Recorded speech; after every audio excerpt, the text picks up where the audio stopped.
Со пригоден рецитал и положување свежо цвеќе пред спомен обележието на светите браќа Кирил и Методи. Утре во Штип ќе се одбележи празникот 24 мај Свети Кирил и Методи.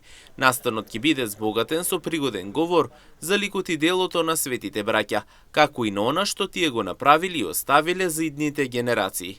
Настанот, како што информираат од општина Штип, ќе се одржи со почеток од 10 часот кај споменикот на овие двајца просветители, кој се наоѓа веднаш наспроти соборниот храм Свети Никола во градот. По одбележувањето овде, празникот продолжува да се слави во населбата Баби во Штип, во црквата посветена токму на овој празник. Таму е предвидено да има и ручек за сите оние кои што ќе се поклонат пред иконата на светите браќа.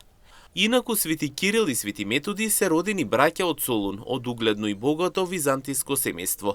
Постариот брат Методи, како офицер, поминал 10 години меѓу македонските словени. Потоа се оддалечил на гората Олимп и се предаде на монашки подвиг. Овде подоцна му се придружи и Кирил. Кирил и Методи, познати како солунските браќа просветители, имаат голема улога во словенската историја. Нивното дело ги описменило словенските народи.